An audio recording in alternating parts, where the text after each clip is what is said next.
Satan désunit, mais Dieu unit. Et comme nous sommes des hommes et des femmes de Dieu, on aime la communion et on aime être unis. Afin que Dieu répande sur nous sa grâce et ses bienfaits. On fera une lecture dans le livre de Luc au chapitre 23 et au chapitre 52.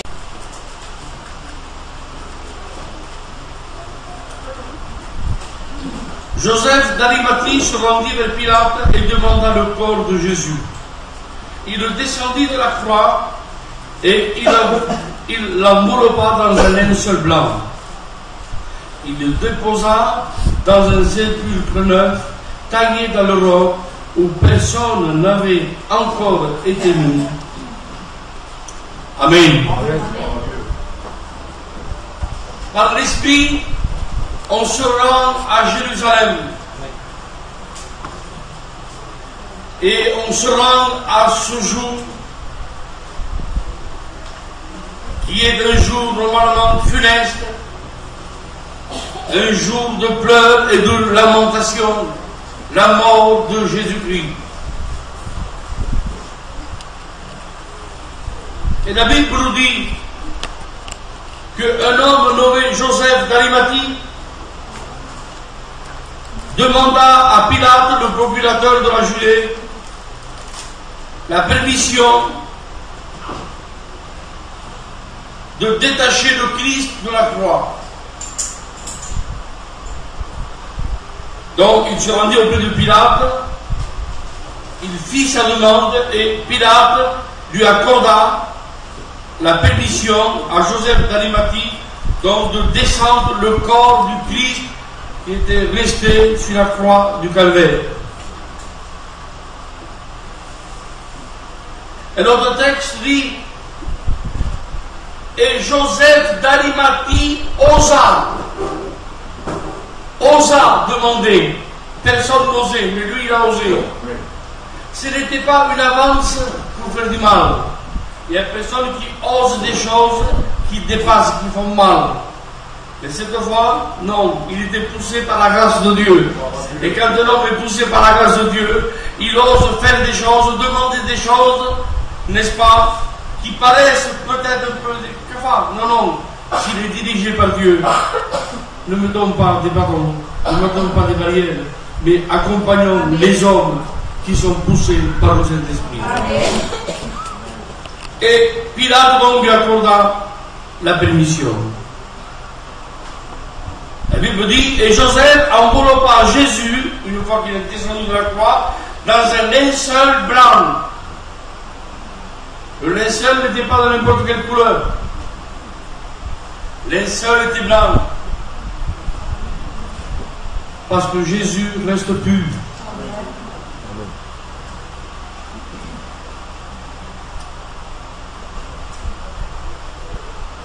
Mais qui était Joseph d'Arimathie pour qu'il ose s'adresser directement au procurateur de la Judée et que celui-ci l'écoute? Et la Bible dit, Joseph était riche et influent. Mais ni l'influence ni la richesse peuvent ouvrir les portes du ciel. La richesse peut ouvrir certaines portes de la terre, mais jamais les choses du ciel. Cela veut dire que dans cette affaire-là, l'argent n'a eu aucune valeur. Joseph n'a pas proposé d'argent. Il n'y a pas eu de troc. Il n'y a pas eu de marchandage. Il n'y a pas eu de sous de table. Il n'y a pas eu d'échange. Par exemple, Pilate n'a pas dit, d'accord Joseph, je t'accorde la permission de prendre le corps de Jésus et toi, en revanche, tu me rendras les services. L'argent n'a eu aucun effet dans cette histoire-là. Joseph n'a pas fait comme Judas. Judas, lui, a vendu le maître pour 30 pièces d'argent, mais pas Joseph d'Arimathie.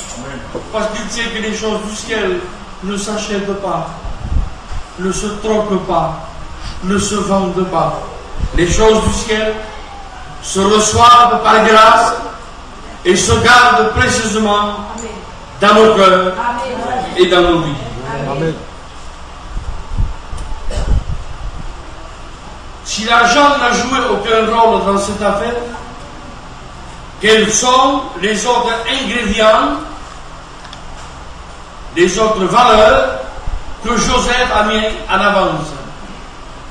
La Bible dit dans Luc 23:50 que Joseph d'Arimathie, en plus d'être riche et influent, il était membre du Sanhédrin.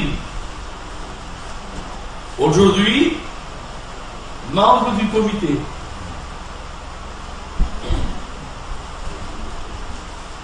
Membre du comité. C'est une belle étiquette. Membre du comité. Oui, mais est-ce que vous savez qu'on peut être membre du comité et être méchant?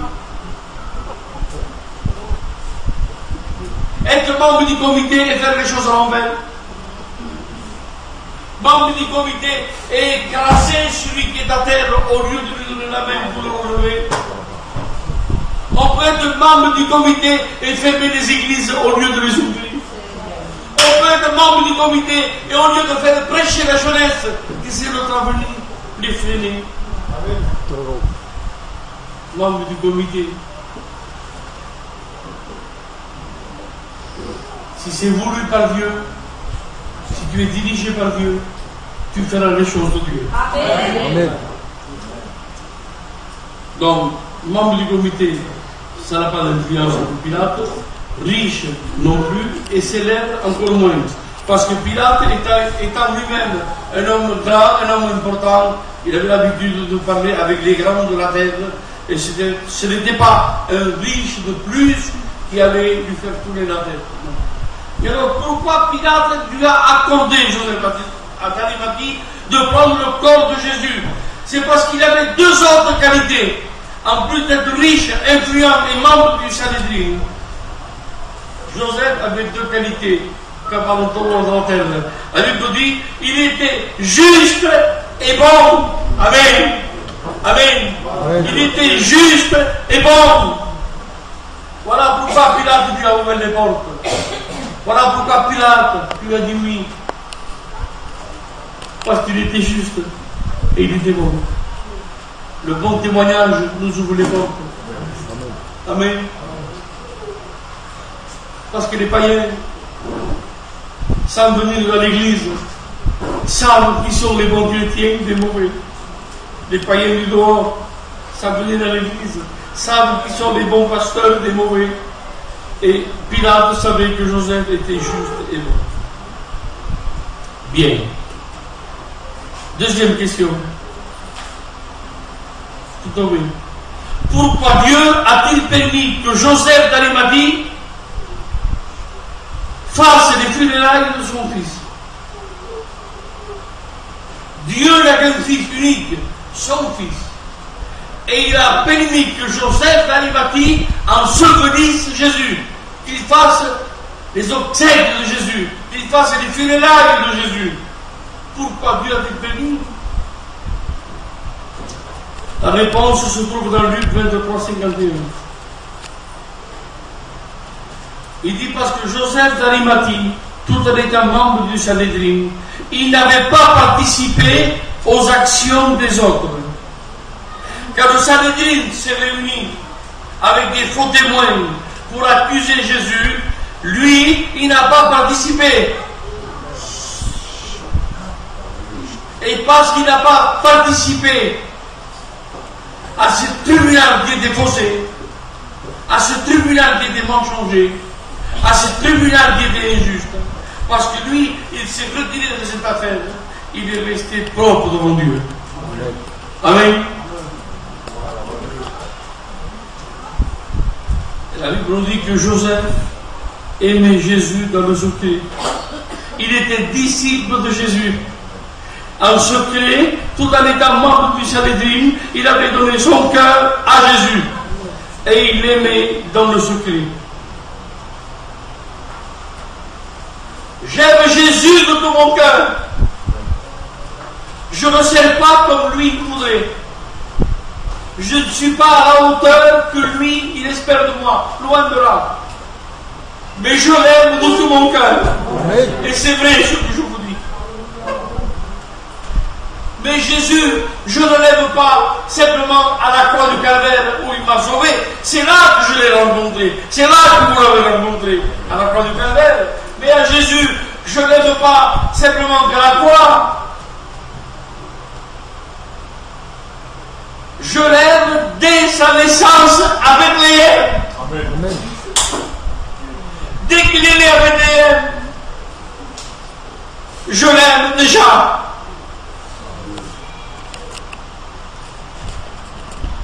À Bethléem, il a fait sa première réunion. Faut expliquer. Il avait quelques heures. À Bethléem, Jésus, quand il est né à l'étable, il a fait sa première réunion. Mais c'était des nourrissons venus de Chypre la papasse. Dès qu'il est né, les mages sont venus. Les bergers sont venus. Mais Jésus ne parlait pas, certes, mais sa seule présence suffit pour faire du bien. Amen. C'est pas la peine qu'il parle. Simplement qu'il soit au milieu de nous, qu'on ressente sa présence. Amen. Cela touche nos cœurs. Et regardez si ces hommes ont été touchés. La Bible dit ceci. Les mages ont venu par un chemin. Et quand ils ont sorti de l'étable de Bethléem, ils ont reparti par un autre chemin. Quand on rencontre Jésus, il change notre direction. Du chemin de la mort, il nous fait prendre le chemin de la vie. Et les bergers, la Bible dit, ils étaient dans la joie. Une rencontre avec Jésus met nos cœurs dans la joie. Son impact était phénoménal. Sans dire un mot, les hommes étaient dans la joie. Et c'est ce qu'il veut faire ce matin avec chacun de nous. Si nous sommes devenus tristes, abattus et découragés, Jésus est au milieu de nous. Amen. Et il nous bénit, il nous aime, il nous visite et il nous fait du bien. J'aime encore Jésus lorsqu'il guérissait, lorsqu'il bénissait les malades. J'aime Jésus lorsqu'il a versé tout son sang à la croix du Calvaire.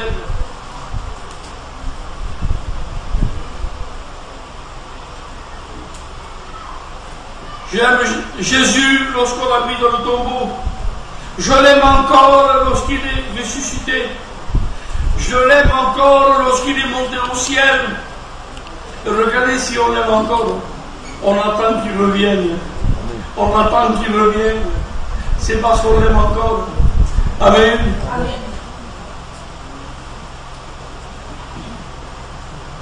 Donc Joseph d'Arimathie s'approche de la croix. Et il descend le maître. Le corps de Jésus n'avait pas encore reçu la raideur cadavérique. Non, il a descendu. Il a enveloppé dans un linceul blanc. Et il a pris sur lui. Mais ce n'est pas le premier homme qui a pris Jésus entre ses mains. Rappelez-vous, quand Jésus avait 8 jours et que ses parents l'ont amené au temple pour accomplir ce que la loi ordonnait, dehors il y avait un vieillard nommé Siméon, un vieillard dont le cœur était rempli d'espérance. Amen. Il a été poussé au temple par le Saint-Esprit. Ah, le Saint-Esprit, c'est un bon gouvernail. Et il a pris dans ses bras. Il a dit, maintenant Seigneur, tu peux me laisser partir en paix, parce que mes yeux ont vu ton salut. Quand un homme reçoit Jésus, il a tout gagné. Quand Jésus est dans notre maison est remplie de bonheur et d'allégresse. Donc Siméon l'a reçu quand il avait 8 jours. Et Joseph d'Arimathie, il a eu Jésus entre ses bras lorsqu'il avait 33 ans. Cela veut dire que Jésus, on doit le garder du commencement jusqu'à la fin. Amen. Il est bon du commencement jusqu'à la fin. démons de son vivant comme dans sa mort. Il est bon de garder Jésus avec nous. Amen.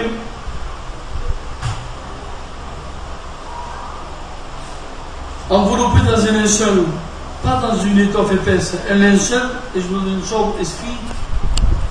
Ce que je vais vous dire maintenant, ce n'est pas marqué dans la Bible. Mais moi, j'en suis sûr à 500%. Quand Joseph d'Arimathie a enveloppé Jésus dans un linceul blanc et qu'il a pris sur lui pour aller le mettre au tombeau, il marchait. En marchant, les plaies de Jésus qui étaient encore ouvertes saignaient. Le sang transperçait le linceul et les vêtements de Joseph d'Arimathie.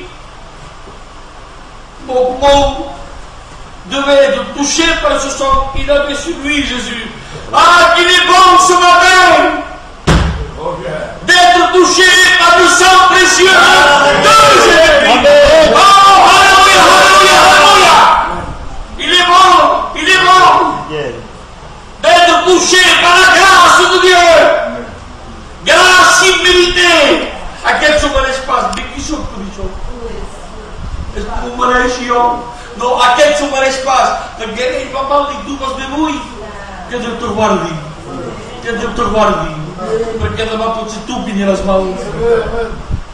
Ils sont contre de Jacques, nous méritons la main. Il a merci. Jésus. Le sang a quelque chose de particulier. Il a une odeur. Le sang, l'eau n'a pas de goût, n'a pas de couleur, n'a pas d'odeur. Mais le sang, lui, il a une odeur.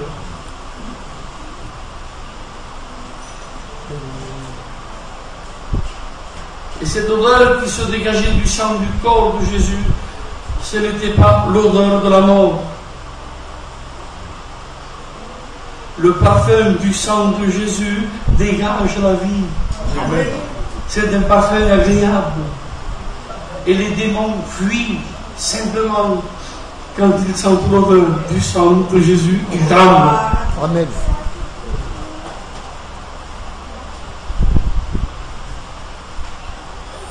Joseph prit le corps de Jésus, la Bible dit, et il le déposa dans un sépulcre neuf, taillé, dans le roc où personne n'avait encore été mis. Mais pourquoi donner tant de précision sur un roc? Pourquoi la prophétie d'Ésaïe détaille le tombeau? C'est bizarre ça quand même. Déposé dans un sépulcre neuf, taillé dans le roc où personne n'avait encore été mis. Pourquoi donner tous ces détails? Si c'est marqué, c'est pour quelque chose. Je vous dis ça parce que normalement, un seul mot aurait suffi. Un seul. Par exemple, il sera mis dans un tombeau. C'était amplement suffisant. Et maintenant, je vais vous dire le pourquoi. Parce que Rome, pour se débarrasser des crucifiés, ils avaient deux méthodes. Quand ils descendaient les corps de la croix, ils avaient deux méthodes pour les faire disparaître. La première des méthodes, ils étaient incinérés. Ou sinon, ils étaient donnés en pâture aux bêtes féroces. Donc, si pour Jésus, la Bible dit, lui, il sera mis dans un sépulcre, il y a ce qu'on avait. Parce que normalement, comme je vous ai dit, Rome avait deux façons de faire disparaître le corps des crucifiés. Mais cela ne s'est pas fait. Parce que Dieu gardait Jésus. Dieu gardait Jésus. Comme Dieu nous garde à nous ce matin.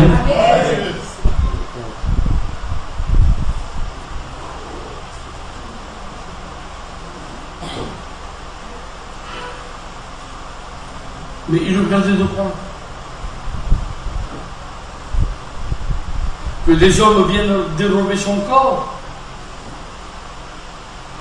et le disent après à la foule, Jésus est ressuscité. Est-ce que Dieu avait peur que quelqu'un vienne voler le corps de son fils? Comme les Juifs avaient peur dans Matthieu 22, ils ont dit à Pilate, mets des gardiens au tombeau, de peur que les disciples ne dérobent le corps et ne disent ensuite à la foule, il est ressuscité. Mais Dieu n'avait pas peur de ça. Il ne le regardait pas de ça. Alors de quoi il le regardait?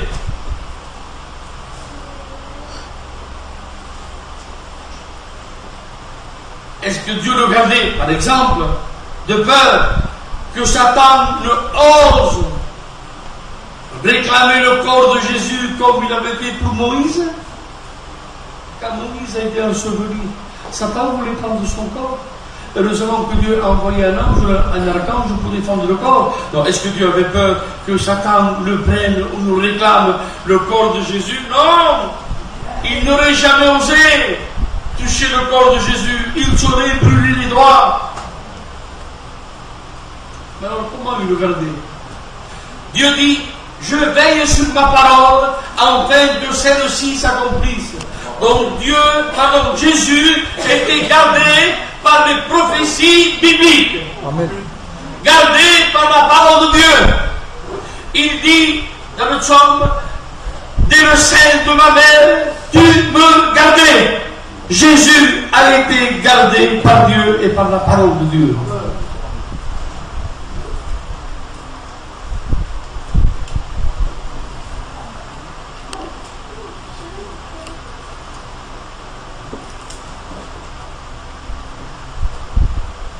La croix du Calvaire,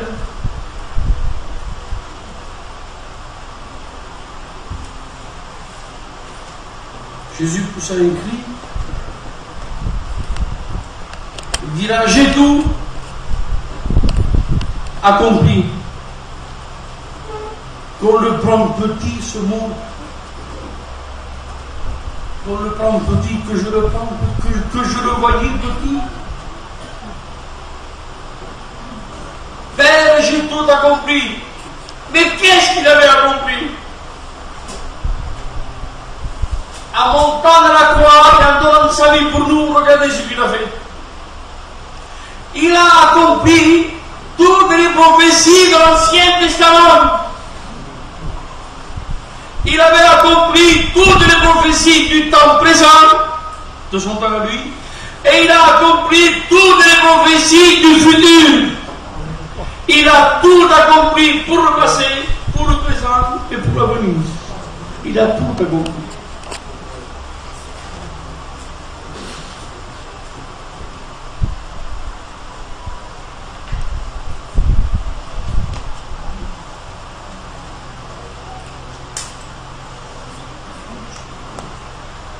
Il y avait deux brigands avec lui et Jésus on l'a mis au milieu. Ni à gauche ni à droite, au milieu. Pourquoi au milieu?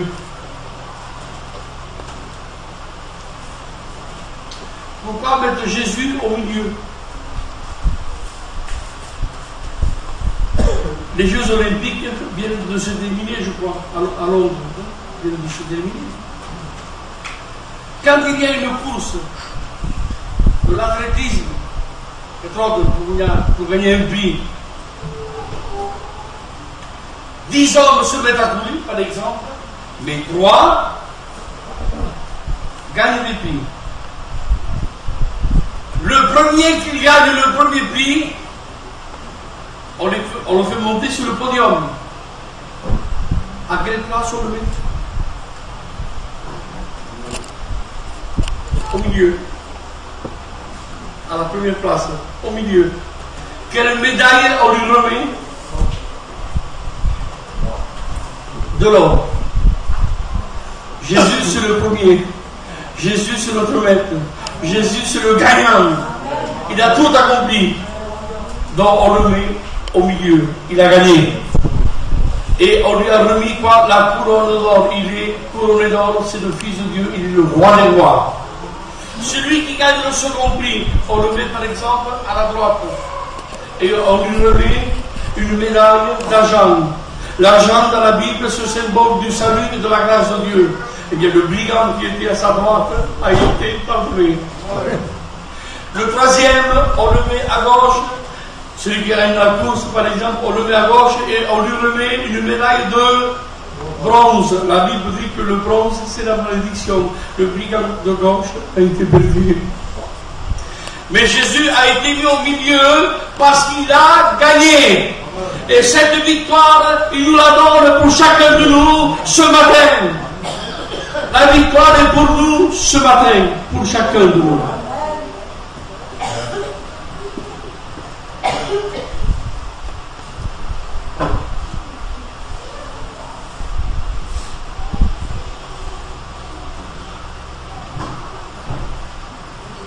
Je reviendrai sur le tombeau, je reviendrai. Les soldats se partagèrent ses vêtements et ils tirèrent au sol sa tunique. Je parle au ralenti parce que je suis très fatigué. Ils se sont partagés ses vêtements. Au pluriel, ils se sont partagés. En combien de parts? En combien de parts ils se sont partis les vêtements de Jésus? Mais la Bible dit, Jean 19, 23.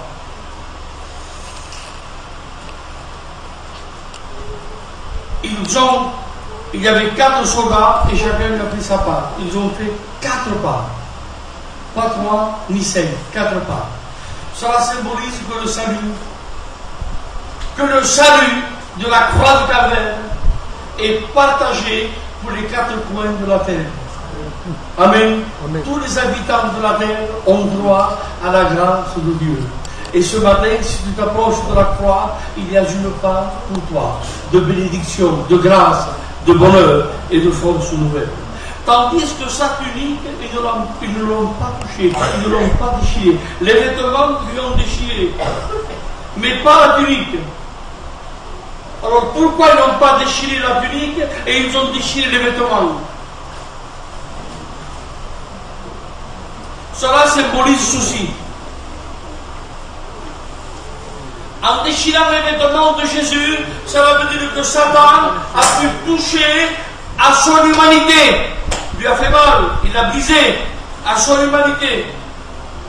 Mais il n'a pas pu toucher la tunique parce que Satan n'a jamais pu toucher à la divinité de Jésus. Amen. Il a tout essayé pour le faire pécher, mais jamais il n'a péché. Dans la tunique qui est restée intacte, c'est le symbole que Satan n'a jamais pu toucher la divinité de Jésus. Tandis que les vêtements qui ont été déchirés, ça veut dire que Satan a pu lui faire du mal sur son corps, mais pas à sa divinité.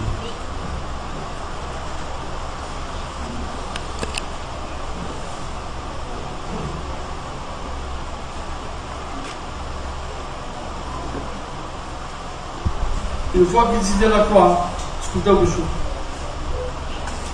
Les Juifs demandaient à Pilate, brise-leur les jambes. Vous savez, les coutumes païennes, ils vivaient avec les Romains depuis 200 ans. Brise-leur les jambes. C'était pour abréger leur souffrance. Dans le soldat romain, regardez comment vont les choses. Il s'approche du premier et il lui brise les jambes pour le faire périr plus rapidement. Donc, automatiquement, donc lui met, il a poussé 60 secondes, briser les jambes de Jésus et après se diriger vers le troisième et briser les jambes du troisième. C'est normal, ça. Il brise les jambes du premier. Et après, il fait un geste que lui-même il ne comprend pas. Avec Jésus, on passe en regard, et c'est pas grave. C'est Dieu qui lui a fait contourner. Il brise les jambes du second. Quand il s'approche du maître, la Bible dit, le voyant déjà mort. Même Pilate, qui avait l'habitude de crucifier, puisque c'était un supplice romain, la Bible dit, il s'étonna de la rapidité de cette mort. Et le soldat, le voyant déjà mort, il était déjà mort pour accomplir la parole de Dieu. Jésus a dit, on ne moque pas la vie. Je la donne moi. Amen. Amen. Donc le royaume de Jaman, il prise une lance, on sait toute l'histoire, et il appelle son côté. Deux fluides en ont sorti. Lesquels? Dos liquides vont sortir de face de Christ. Quins sont? Digue'm un piège, digue'm-ho.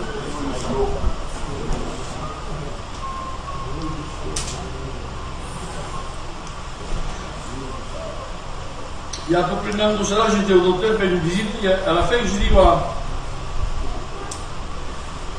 J'ai dit, docteur, est-ce que dans le corps humain, est-ce qu'on a de l'eau? Ah, il m'a dit oui, monsieur, vous êtes dessus. Et il m'a expliqué, il a pris un croquis, enfin.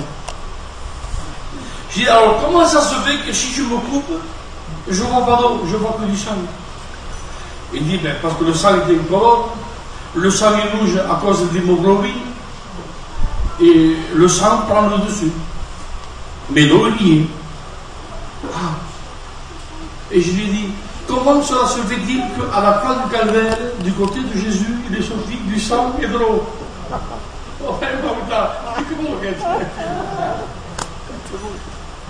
Il m'a dit, c'est impossible, monsieur.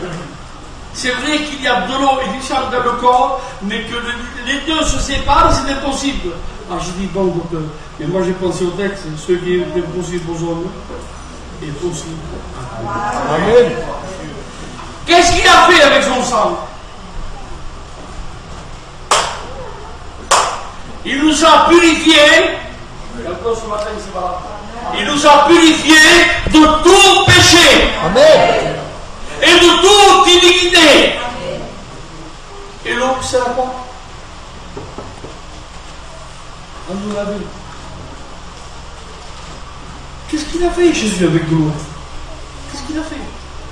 Un jour, il appelle ses apôtres, ils étaient au nombre de 12, il les a fait asseoir. Il prend une bassine d'eau, il se met à genoux et il commence à laver les pieds de Jean, de Pierre. Sur les 12, il y avait un Judas qui devait le livrer. Jésus dira de lui, au milieu de nous, il y a un démon, c'était Judas. Au milieu de ces 12, il y avait un Judas qui devait le livrer. Il y avait un Thomas qui n'avait pas de foi. Et un Pierre qui devait le renier. Vous le savez ça, Jésus. Mais regardez son amour. Il a quand même lavé les pieds des 12. Quel amour qu'il a. Quel amour qu'il a. Il a lavé les pieds des 12. C'est pas vrai? L'histoire ne se termine pas ici. Après avoir lavé leurs pieds, il s'est sorti un linge qu'il avait autour à essuyer les pieds des apôtres. Il aurait pu leur donner cette serviette et dire non, je dois vous en. Nastis, il n'a pas fait. Il a lavé les pieds. Et lui-même s'est occupé de les essuyer. Mais pourquoi? Parce que Jésus termine toujours ce qu'il commence. Amen. Et il donne ce qu'il promet. Amen. Et ce qu'il promet, il le fait. Amen. Et il y a un danger, rappelez-vous, quand le peuple d'Israël s'est présenté devant la mer Rouge, Dieu a écarté la mer, mais le parterre était boueux. On a dit la promesse, mais il est bien femme. Dieu n'a pas dit, traversez, il souffla. Et le parterre est devenu sec. Parce qu'il ne voulait pas que les enfants glissent. Il ne voulait pas que les vieillards aient une marche difficile, parce que la boue, ça fatigue, et le monde fatigue. Il ne voulait pas que les chariots s'enlisent. Donc Dieu les a fait traverser la mer Rouge à sec. Voilà pourquoi des millénaires plus tard, Jésus va essuyer les pieds des apôtres. Parce qu'il sait que marcher avec les pieds mouillés, on peut glisser. On glisse avec les pieds mouillés. Mais comme Jésus nous aime, il ne veut pas qu'on tombe. Il ne veut pas nous amener vers un chemin tortueux et glissant. Non, il veut rassurer notre marche. Il essuie nos pieds, afin que nous ayons une marche facile, sans danger. Et si par malheur on met un genou à la tête, il est près de nous pour nous tendre la main ce matin et pour nous relever. Amen. Amen. Amen. Il y a un texte que je ne comprenais pas. Cette fois, le juste est tombé et cette fois, Dieu l'a relevé. Ça marche comment cette histoire-là? Combien de fois il est tombé? 7 fois. Il a passé dans la liste rouge de beaucoup. 7 fois. Mais Dieu dit toujours, il est juste. Mais c'est fou. Il est juste. Il est juste. Parce que quand on tombe et que Dieu nous donne la main pour nous relever, non simplement il nous relève, mais au contact de sa main, il nous donne des forces nouvelles. Amen. Et ce que Satan dit impur, Dieu dit non, moi je ne le déclare plus. C'est mon serviteur, c'est ma servante, à mes yeux, il est pur. Amen. Amen. Je termine avant de laisser la place à votre responsable. Tout ceci sont les prophéties auxquelles les saisons ne sera brisé. Et là, je termine avec le tombeau. Ésaïe 53:9. Un tombeau où personne n'avait été mis. Mais pourquoi dire ça? Ce n'est pas un hasard. Si le Saint-Esprit a inspiré l'auteur sacré pour marquer cette note, c'est parce qu'il y a plus comme dit. Parce que Dieu ne parle pas pour rien dire. Moi, oui, mais pas lui. C'est plus qu'un maître où personne n'avait été mis. Lévitique 21, verset 1. Le prêtre ne touchera pas à un défunt. S'il touche à un défunt, il sera déclaré impur. Il devra se purifier et se mettre à part. Il ne touchera pas à un défunt. Nombre 6. Le Nazaréat, une autre catégorie de pasteurs, plus au passé. Le Nazaréat ne rentrera pas dans une maison où il y a un défunt, il ne touchera même pas au défunt. Et si par hasard, il se penche pour le regarder et que ses cheveux, parce que le Nazaréat devait se laisser pousser les cheveux comme Samson, viendrait par hasard à toucher le défunt, il devra se raser la tête, ce qui était grave pour le nom de Dieu.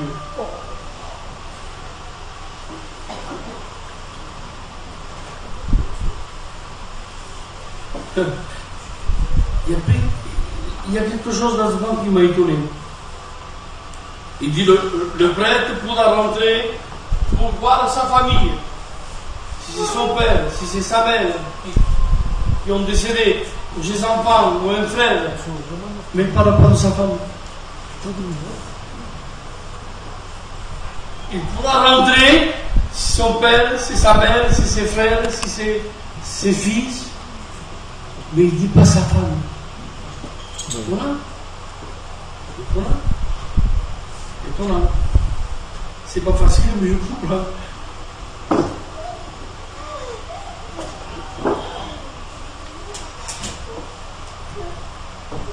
Parce que ma femme, c'est l'étrangère qui est rentrée dans ma maison. C'est ma femme. Si elle m'aime, j'ai une perle précieuse dans ma maison, dit la Bible. Mais si elle ne m'aime pas, c'est mon pire ennemi.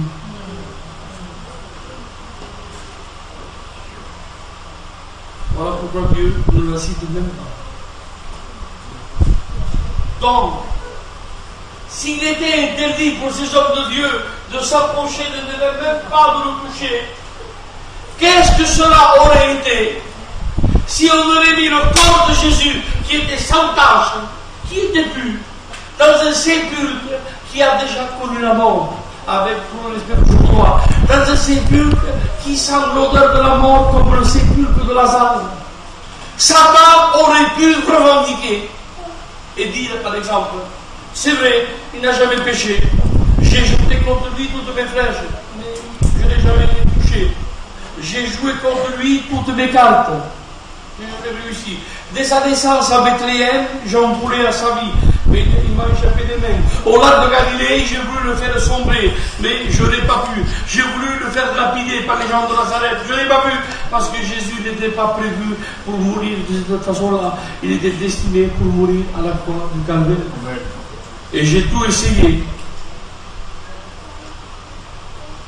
Et je n'ai pas gagné.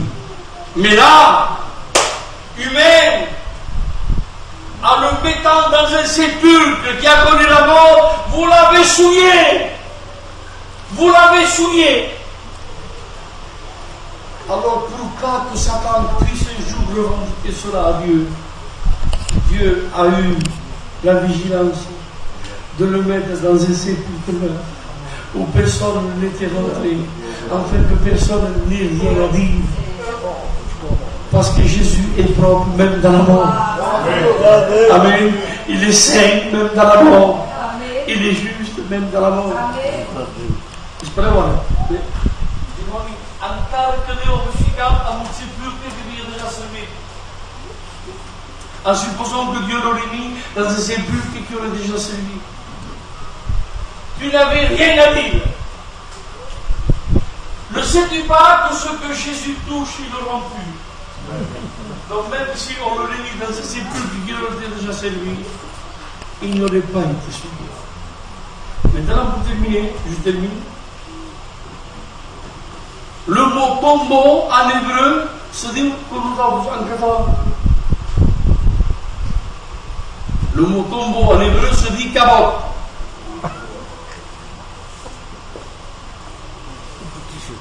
Et kabot signifie richesse. Cela veut dire que même dans la mort, Jésus reste une richesse. Amen. Un trésor n'est-il pas enterré? Hein? Il n'est pas à l'air libre, un trésor. On l'enterre. Et il garde toujours sa valeur. Mais pour que les gens de la surface profitent de cette richesse, il faut le déterrer, le trésor, le mettre en surface et le partager. Alors, quand Jésus a ressuscité, il a partagé la richesse avec chacun de nous. Amen. Et je termine maintenant avec un exemple de une coutume hébraïque. Quand un juif invitait un autre juif chez lui, il lui donnait le gîte et le couvert. Si cet homme avait été mal reçu, il ne disait rien. Mais le lendemain, quand il se levait de sa couche, il prenait le linceul et il le mettait par terre. C'est là. Quand la servante de la maison rentrait pour faire le lit et qu'il voyait que le linceul était par terre, elle allait de suite avertir son maître.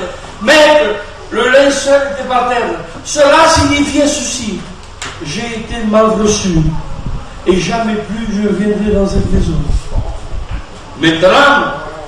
Maintenant, s'il avait été bien reçu, regardez ce qu'il faisait. Il prenait le linceul, il le pliait bien plié et il le mettait au bord du lit. Cela voulait dire donc qu'il avait été bien reçu et qu'il reviendrait dans cette maison. Quand Jésus a ressuscité et que Pierre et Jean ont couru vers le tombeau, comme dit la Bible, ils ont trouvé son linceul bien plié et mis sur le côté. Cela veut dire qu'il a été bien reçu, pas par les hommes, mais par son Église. Amen. Amen. Et qu'il reviendra pour nous chercher. Amen. Mais dans le tombeau, il y a le second signe. Ces bandelettes étaient mises par terre. Lisez la Bible. Le linceul était bien mis. C'est le signal pour nous, pour l'Église, ça. Mais les bandelettes ont été jetées par terre. Il y a le second signe. À ceux qui l'ont rejeté, à ceux qui l'ont renié, Jésus ne vient pas pour eux. Ils resteront sur la terre.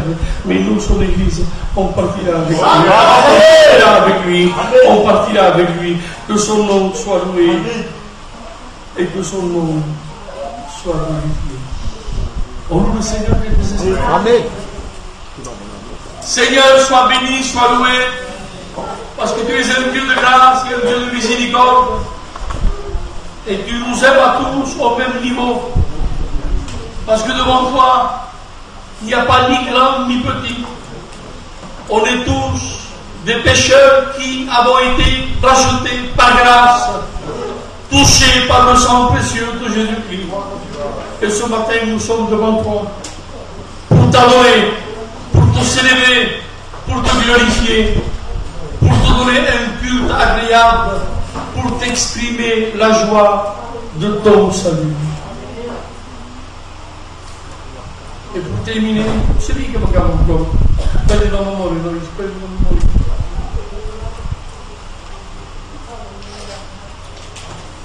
Il poussa une grande fille et il dit, Père, je remets mon esprit entre tes mains, et il hocha la tête.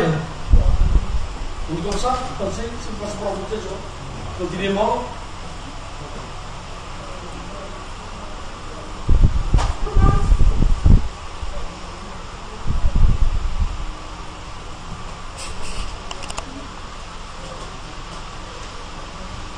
Sur la terre, hocher la tête.